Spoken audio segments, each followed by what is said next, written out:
अक्सर हम नॉर्मल पोहे नाश्ते में बनाते ही रहते हैं और कई दिनों से हम पराठे भी खाए जा रहे हैं। आज पोहे से ही दो ऐसे नाश्ते बनाएंगे जिससे आप बनाने में बहुत ज़्यादा खुश होंगे क्योंकि डिफरेंट है और बच्चों को खाने में बहुत मज़ा आने वाला है।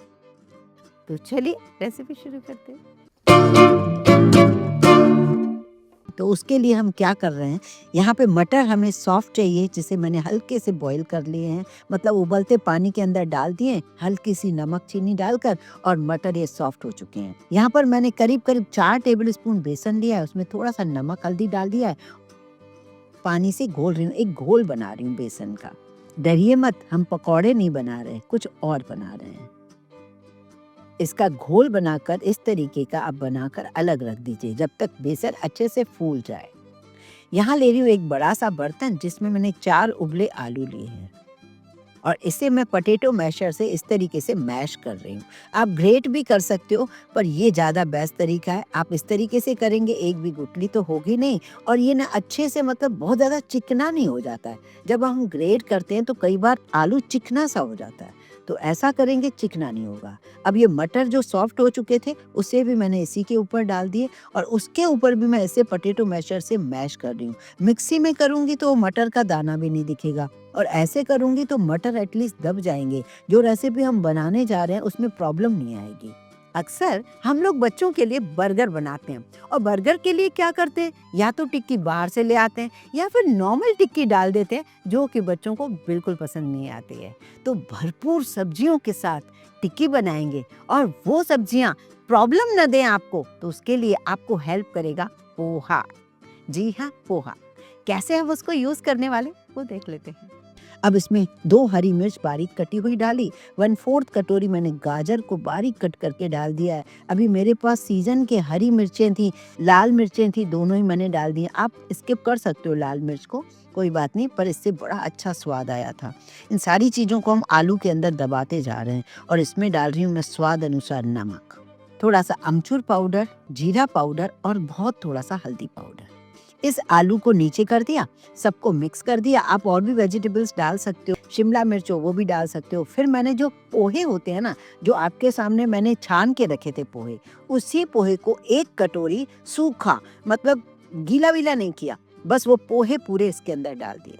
आपको याद होगा जब मैंने कन्याएं खिलाई थी लास्ट टाइम, तो उस समय मैंने क्या किया था, कन्याओं के लिए बहुत सारे बर्गर बनाए थे और बर्गर बनाने के लिए जो टिक्की बनाई थी यही पैटर्न था उसका। लेकिन मेरे पास टाइम नहीं था तो मैंने आपको पूरी रेसिपी नहीं दे पाई थी, बस ये दिखाया था कि बच्चों के लिए मैं बर्गर बना रही हूँ। करीब करीब मैंने 60-70 टिक्की बनाई थी और सबको खिलाई थी।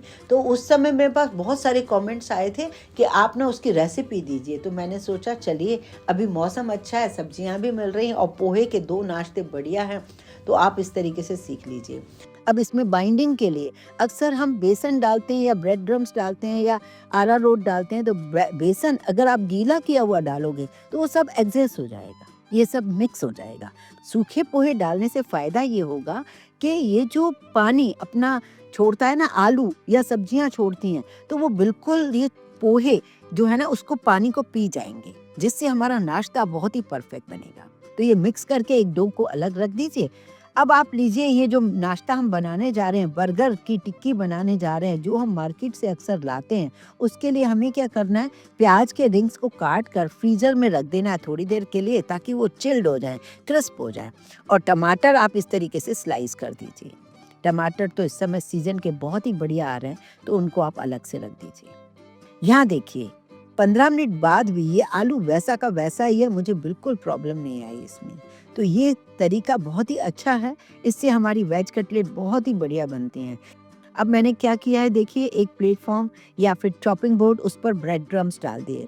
ब्रेड क्रम्स के ऊपर मैंने ये मसाले को डाल दिया। मसाले को डालने के बाद ऊपर से फिर से ब्रेड क्रम्स डाल दिए, जिससे हमें कम तकलीफ में बहुत बढ़िया काम हो जाए। और गोल कटोरी से एक जैसी, जितना हमारा पाव है ना बर्गर बन, उसी साइज़ की आप कटोरी की आप इस तरीके से टिक्की बना लीजिए। मैंने करीब-करीब 50-60 टिक्की बनाई थी, मिनटों में बनती गई थी, मुझे दिक्कत ही नहीं आई थी। तब मैंने क्या किया था, स्लरी में डुबोया था, जो मैदे और अरारोट की स्लरी होती है। लेकिन आज स्लरी में भी डुबोने की ज़रूरत नहीं है, आप ऐसे ही बनाइए। आप चाहें तो स्लरी में डुबो सकते हैं, कोई प्रॉब्लम नहीं है। उससे और ज़्यादा क्रिस्पी बनती है, पर ऐसे भी काफ़ी क्रिस्पी बनेंगी।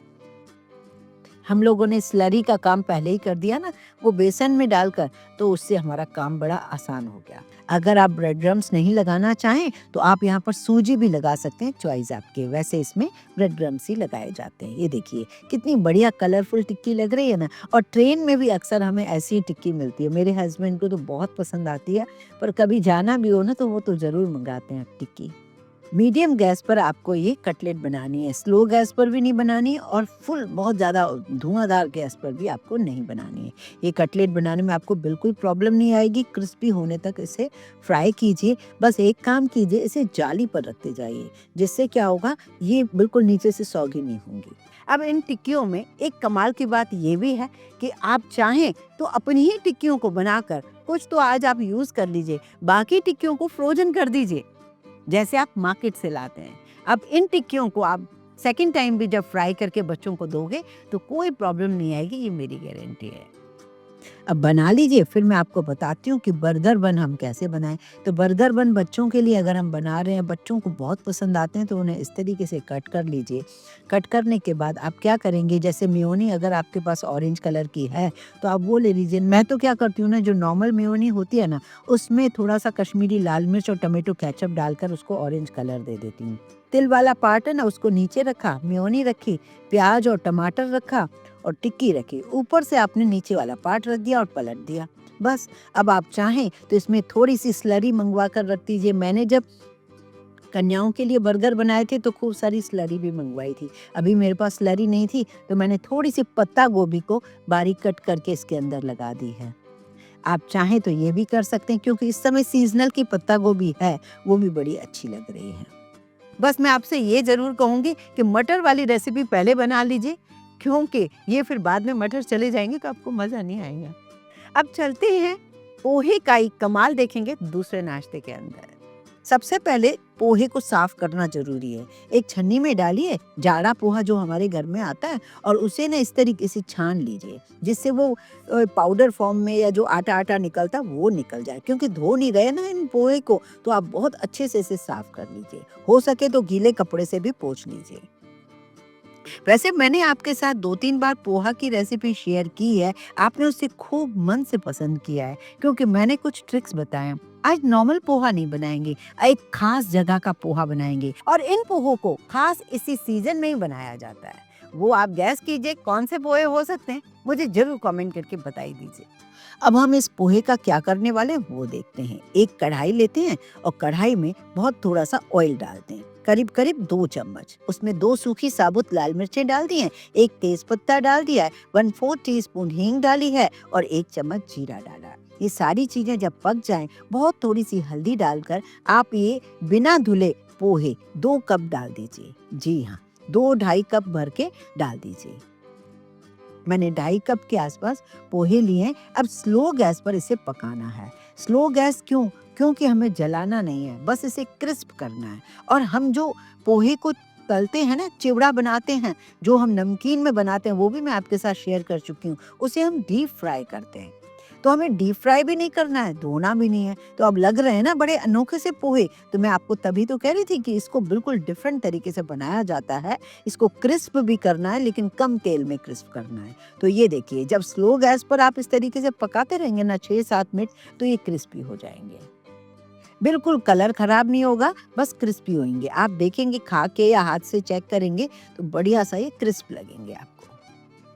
ये देखिए, जो मिर्ची डाली थी ना, वो भी बिल्कुल क्रिस्पी हो गई है। उसे भी मैं इस तरीके से तोड़ रही हूँ, आप भी तोड़ दीजिए।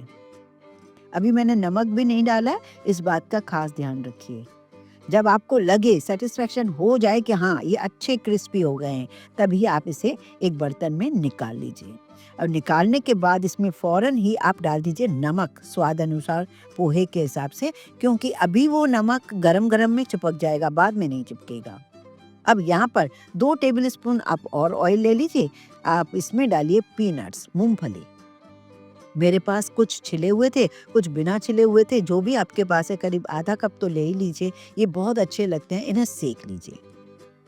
सेकने के बाद आप इस पोहे के ऊपर डाल दीजिए। अब ये 2 चीज़ें हैं हमारे पास, नमक मिली हुई है, बस इसे आप अलग रखिए। अब बारी आती है इसी ऑयल में अदरक, हरी मिर्च और लाल मिर्च भी मैंने डाल दी है, क्योंकि लाल मिर्च भी ताज़ी मेरे पास रखी थी, तो वो मैंने डाल दी हैं और इनको पकाना। उसके बाद 2 प्याज को मैंने लंबा कट करके इस तरीके से पकाना शुरू किया। अब है इसका मेन इंग्रेडिएंट हीरो, जो है मटर, जिस सीज़न में ये बनाया जाता है। तो 1 कटोरी भर के मटर को मैंने क्या किया था, हल्का सा स्लो गैस पर बॉयल कर दिया था। बॉयल मतलब उबलते पानी के अंदर रख दिए थे, जिससे वो बढ़िया कलर के हो गए हैं। अब वो मैंने मटर इसमें डाल दिए हैं। अब मटर के अकॉर्डिंग मुझे डालना है इसमें नमक और थोड़ा सा हल्दी पाउडर, मटर प्याज के अकॉर्डिंग बस। और इसे तब तक पकाइए जब तक कि मटर सुपर सॉफ्ट ना हो जाए, प्याज भी थोड़े अच्छे से पक जाएं। मतलब प्याज ऐसे होने चाहिए, क्रिस्प ब्राउन भी नहीं होने चाहिए, लेकिन ऐसे भी नहीं होने चाहिए कि ये बिल्कुल पके ही ना। एक और बात, जो नॉर्मल पोहा होता है उसमें हम चीनी भी डालते हैं, करी लीव्स भी डालते हैं और मतलब आलू भी डालते हैं, इसमें आलू वगैरह नहीं डालना है। तो जैसा मैं बता रही हूँ आप वैसा ही कीजिए। और पोहे को क्या किया, जो पोहे मैंने सेक के रखे थे ना, आधे को निकाल के रख दिया। और मटर को चेक कर लेती हूँ, मटर अगर सॉफ्ट हो गए होंगे तो आधे मटर भी मैं निकाल के रखूँगी। ये मैंने आपसे कहा था ना कि किस स्टेज पे हमें हटाना है, वही मैं आपको बता रही हूँ। यहाँ पर आपको हटाना है आधा मसाला, आधा मटर। खूब सारे धनिया भी मैंने इसी के अंदर डाल दिए हैं। कढ़ाई थोड़ी सी डार्क हो रही है, आप चिंता मत करना, जले नहीं है। आधे मटर निकाल दिए, आधे पोहे को अलग रख दिया। अब ये मिला रही हूँ मैं, ये है चूड़ा मटर। ये चाय के साथ आपको बहुत मज़े देंगे। सुबह नाश्ते में बनाएं या फिर आप चाय के साथ बनाएं, थोड़े डिफरेंट लगेंगे। ऊपर से नींबू डालें, आपकी चॉइस है, सेव डालें, आपकी चॉइस है। वैसे सेव की भी इसमें ज़रूरत नहीं पड़ती है, क्योंकि ये बहुत ही क्रिस्पी होते हैं। अगर मैं पूरा ही अभी मिला के रख देती, तो जैसे शाम तक इसे रखती तो वो मज़ा नहीं आता। ना वो इस तरफ के रहते कि वो मतलब क्रिस्पी रहें, और ना ही वो जैसे हम भिगो के पोहे बनाते हैं वैसे भी नहीं रहते। आपने देखा, इस रेसिपी में मैंने आपको एक बढ़िया सा तरीका बताया। जैसे हम काफ़ी सारा एक साथ बना लेते हैं, लेकिन कई बार ऐसा होता है कि खाने वाले पर्सन 2-3 अभी खाते हैं, 2-3 बाद में खाते हैं। तो नॉर्मल जो पोहा हम बनाते हैं उसके लिए हम क्या करते हैं कि एक ही साथ बना के रख लेते हैं, ज़्यादा से ज़्यादा स्टीम देंगे या गरम करेंगे। लेकिन इसमें आप इस तरीके से आधे-आधे निकाल के रख लीजिए, जिससे जो लोग शाम को खाने वाले हैं या 2 घंटे बाद खाने वाले हैं, तो उनको हम गरम करके इस तरीके से दे सकें। ये ट्रिक कैसी लगी कमेंट करके ज़रूर बताइए, क्योंकि ये छोटी-छोटी ट्रिक अक्सर आपको यहीं मिलती हैं। और इस चूड़ा मटर को आपने बिहार में खाया है, बनारस में खाया है या कहीं और खाया है, या घर पर बनाया है, मम्मी के हाथ से बनाया है, ये मुझे सारी बातें कमेंट करके आप ज़रूर बताया कीजिए। अपनी बातों को जब शेयर करोगे तभी तो हम आपस में दोस्त से बनेंगे, और एक दूसरे का दोस्त बनना बहुत ज़रूरी है, जिससे हम एक दूसरे की बातों को समझ भी सकें। इन दोनों रेसिपीज़ में से पहले कौन से आप बनाने वाले हो, ये मुझे कमेंट करके ज़रूर बताइए।